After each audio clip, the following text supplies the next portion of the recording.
My initial hesitancy has become my second guess, and I should have followed my first mind. I can't go back in time, so I will just move forward, which is not easy to say to you, but let me tell you the truth.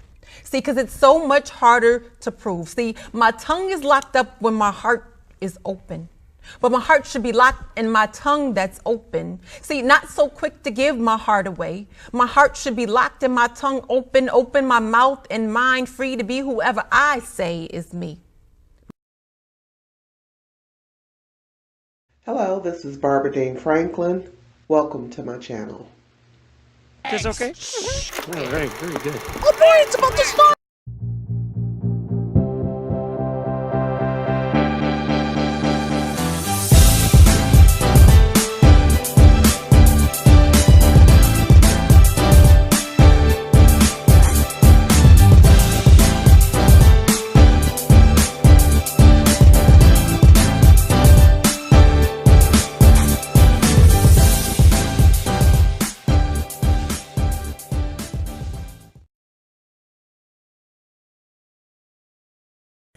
Greetings and thank you for tuning in to the Barbara Dean Franklin Show. I am your host, Barbara Dean Franklin, and today I have the awesome pleasure of sitting with my sister friend, Natasha, beautiful thought, ANÉE. Hi, how are you today? I'm great. That's good. Thank you so much for taking the time out of your busy schedule to come and sit with me today. Thank you so much for drop kicking the devil to get here. Because it's always, you know, something that is going on, but no matter what, hey, I was going to make myself available to you because definitely want to hear what you have to say. Wanted you to share some of who you are with my public, okay? Thank you.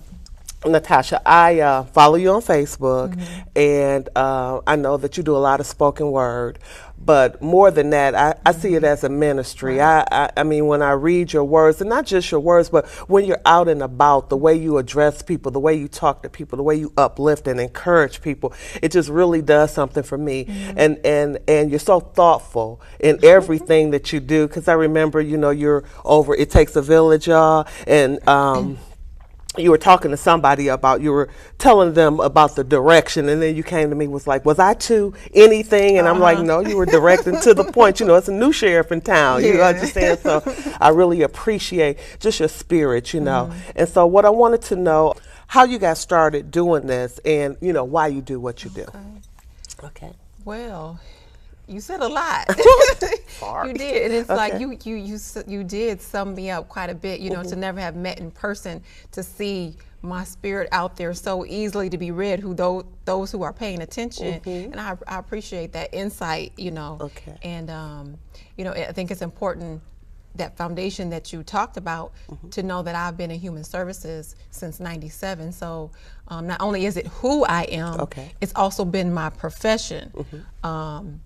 And so my spoken word, you know, is derived a lot from things that I've seen, and to have that insight, that empathy for people who are going through different things, and as I go through different things, you know, and so it's just all universal and connected. So I think that's important for people to really understand where I'm coming from, to know that I have that human service background in so many different areas of serving people. But as far as poetry, I've been writing since I was young, and you know, it wasn't until I was burnt out working in human services, at this point juvenile delinquency, and I lost my job, and it was the best thing that, you know, that could have happened. And that has happened more than once in my life, but at that particular time I rediscovered poetry, and I realized that I had this creative part of me that was not being tapped into, and that's part of the reason why I was getting burnt out in helping people. And so, you know, I began to I took a poetry workshop, and then from there I began to visit a spoken word venue. And once I got on that stage, that first day I got that courage, it was no turning back. And I didn't do a great job, but it was like that first step of, I can do this. I like this, you know. And it's like a spark was born. And that Valentine's Day weekend that I took myself out, I went to a poetry spot every day. And I never looked back, just continued. And, and I realize now how God was using the poetry and bridging the human services, and now I see it coming together. All right. And you mentioned It Takes a Village, y'all. I'm one of the administrators, and I'm the host of the talk show. Right. Well, the co-host. And although that's separate and different, just my ability to be able to speak and being used to, interacting with people on that level, all those things have just worked together that God has used to His glory.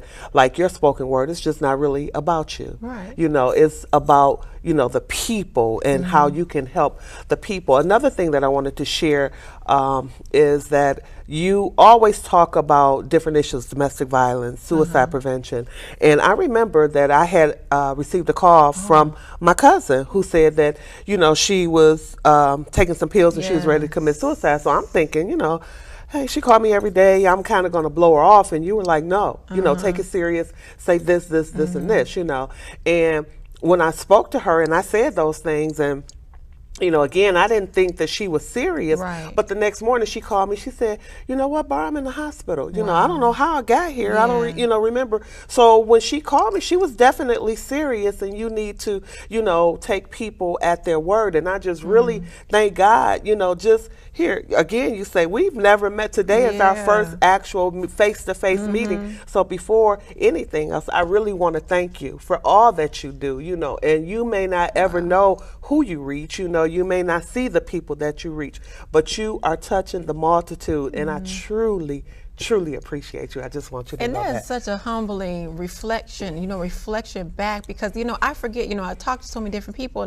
and I just say that I literally forget, but sometimes you forget some of those people that you have encountered, and I did forget about that situation, and it just kind of was like, it just did something to me to even hear you say, play that back to me, because it's like I was just doing what I know and what I'm led to do, and to think, the impact. I still even forget the impact sometimes. Yeah, but that I mean, just even me saying those words to you, it kind of has me tearing up, because what if I didn't take the time, and people talk about Facebook sometimes in such a negative way, but it's definitely a networking opportunity for me. I've met some really awesome people, and again, I'm thanking God, because when I said, hey, make sure that you go to the hospital, or talk to somebody, do this, and, she listened to that. I listened to you. She listened to me, and I thank God for my cousin that she's still here today, So let's go and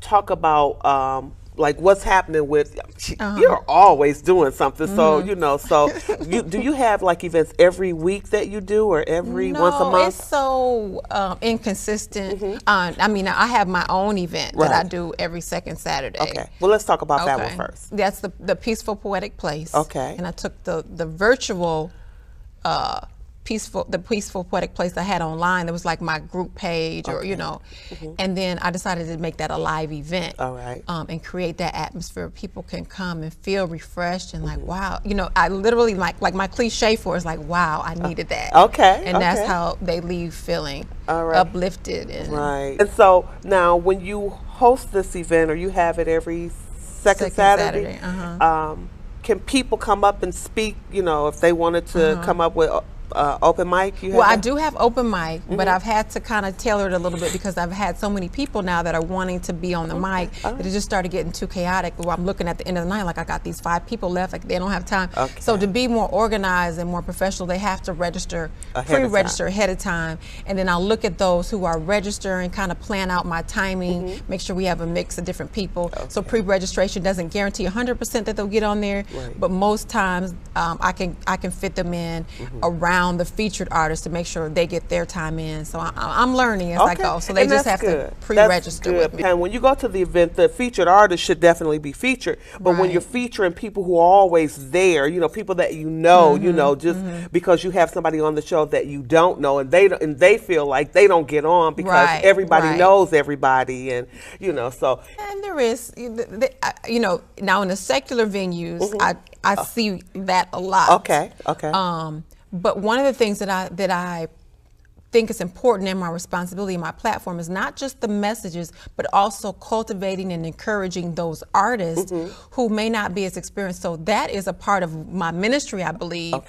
You know, even finding artists who people don't really know about and kind of pushing them out there and getting them out to the masses and let them continue to go, you know, the direction that God leads them once they got that undergirding, so to speak. So I think that's important. I do always want to hear, at this point now, because I had an experience, you know, you learn from each event, but now I have to know some extent what is it that you're going to talk about. Not necessarily recite what you're going to say, but I need to have some background about you before I put you on my platform, because I'm responsible for the messages that go forth. It doesn't have to be a Christian poem per se, I understand, but inspirational, motivational, and definitely not to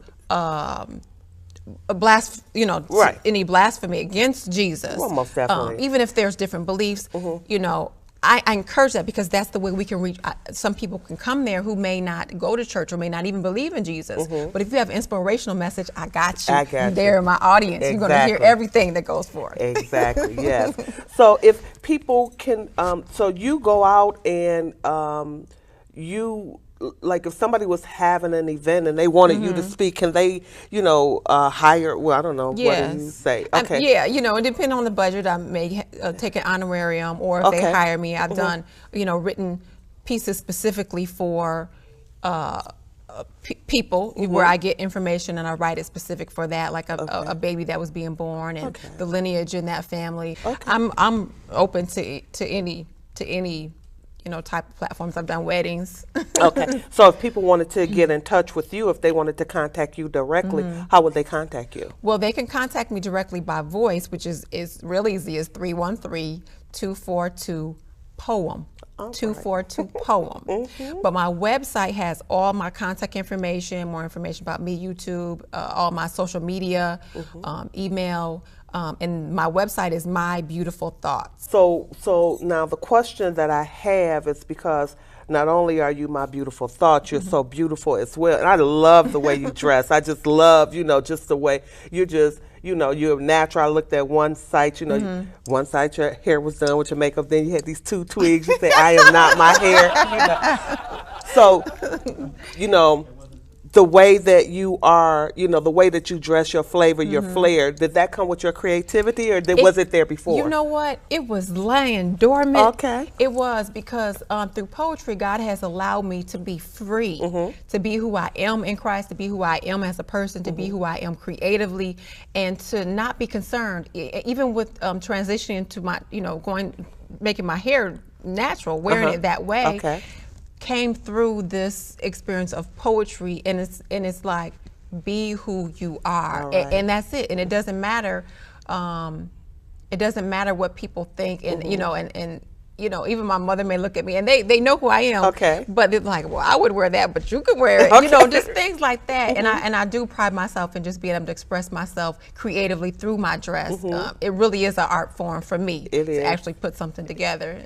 Encourage, you know, other young women to, it's okay, just be you. It is, and I mean, and you know, keep doing you, because nobody can do it like you, because you do it so well. And you know, I truly appreciate that. And I, you know, I'm trying to start a movement, an organization, Women in Power Crossing Path, and it's an organization of women uplifting, encouraging, inspiring young women to be exactly that, to have some self about themselves. You know, because I believe if we can, you know, gird them up right now and get them right now, to have them, to give them the confidence, not cocky, you know, just to know who they are, to allow them to have their power. They're strong, and they grow to be mature and strong women, because we have a lot of young girls that are messed up growing up to be messed up women. And we need to encourage and embrace each other, you know, today, and help our young sisters, so, you know, we can leave this world in a better place, you know, when it's time for us to transition on, you know. So I'm going to have you, I definitely want you to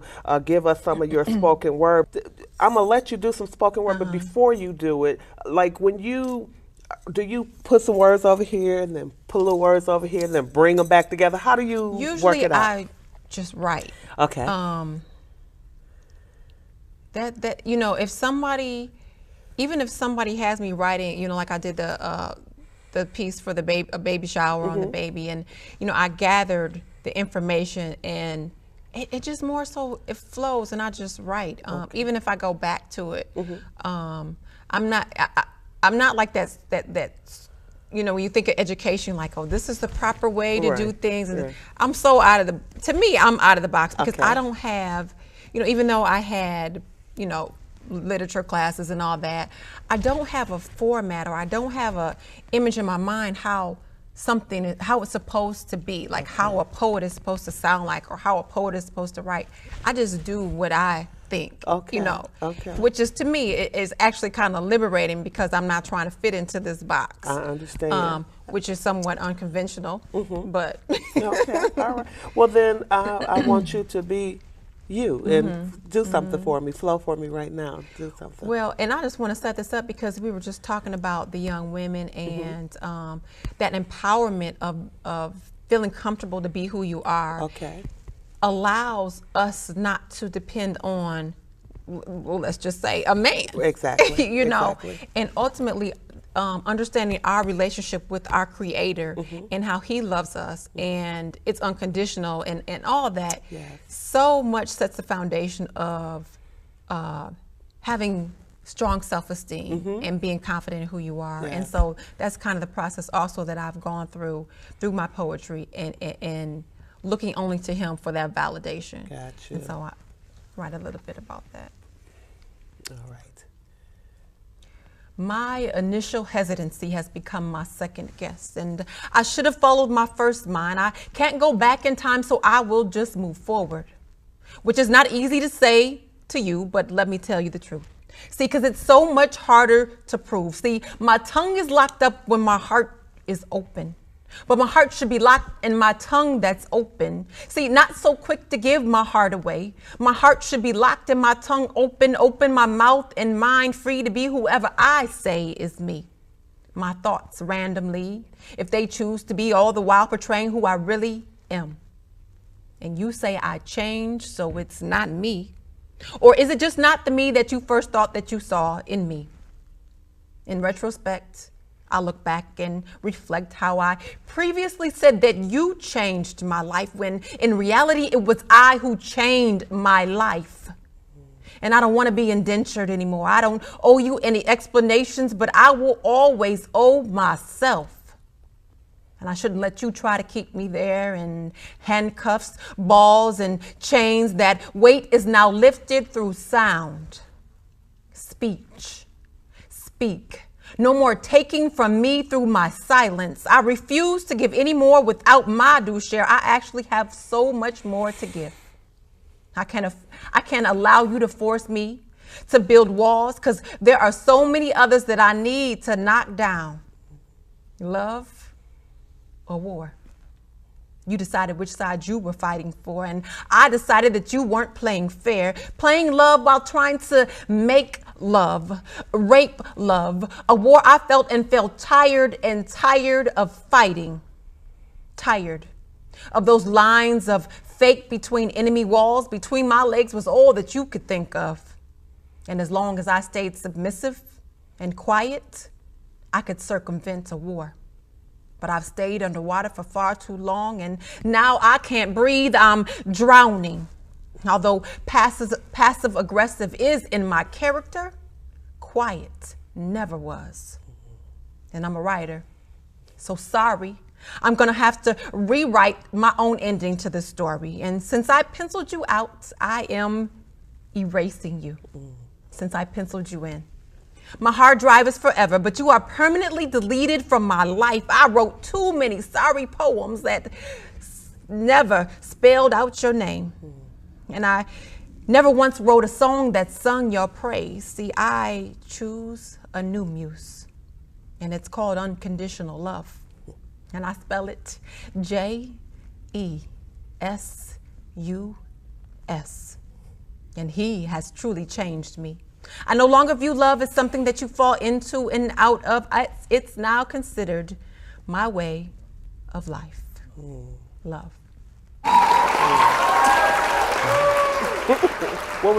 What did you say on your site? You say, wow, I needed that? Is it? Yeah, wow, I needed that. Wow. I needed that. You know, I truly, truly thank you for that. Is that posted on your site anywhere? No, it's not. It's actually one I haven't even recited that many times. Wow. Yeah, that right there is good. That is very good.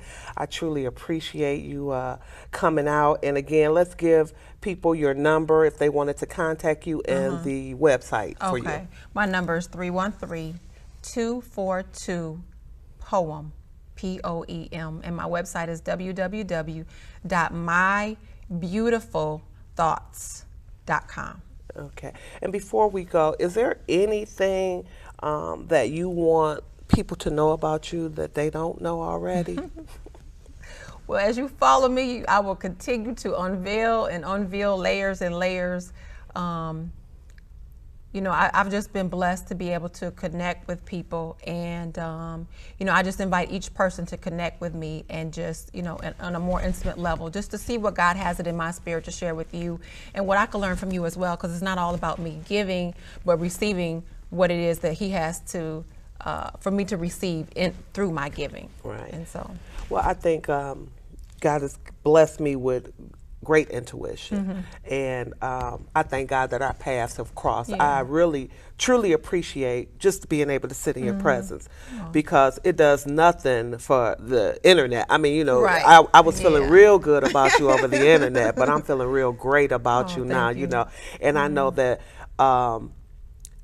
the feeling that I have is not just a good thing, it's a God thing, and I can feel that, you know. I like that. Yeah, it's not just a good thing, it's a God thing. It's not just a good thing, it's a God thing, and I have to give credit to my sister Delta Salisbury for that one, because she always tell me, you got to make sure you're doing a God thing and not a good thing. So this right here, this is a God thing, and I truly appreciate you. I thank God for you. I thank God that His hand is extended towards you, eyes have not seen nor ears heard all that you will be doing, you know, all that you do, all that He's going to bless you to continue to do. Do not be weary in well doing. No matter what, no weapon formed against you. I don't care how it come at you, you know, accident, this, hello, and that's what I'm saying. I don't care. That is just a tactic, but you know, you already have the victory. And so as long as you know that, you know, and I'm here, if there's ever anything that you need, I'm available to you 24/7. I just want to make that known to you. Okay. So, I'm going to write. I, again, thank you. I thank the people that watch this show, and I just truly hope that the things and the people that I bring to you will be uplifting and encouraging, and it helps in some way. I'm trying to spotlight people that are doing great things in the city of Detroit. They talk a lot about what's going on in the city, but you know, there's a shift in the atmosphere. And so as we embrace each other and support each other and lock arms like days of old, you know, we bring about the change. We are the change that we want to see. You know, I'm ready to see change here.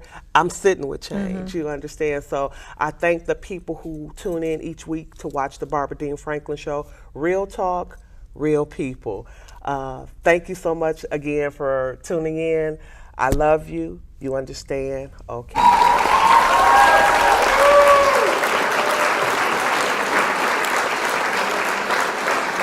Worry about justice. God will take care of that. You didn't always let Him, but He's always had your back. So now what are you fighting for? What are you writing for? What are you waiting for? Shut the door of your mind and enter our gathering place. Let peace be in this space. Don't wait for it. Don't want for it. Find it and take it. Make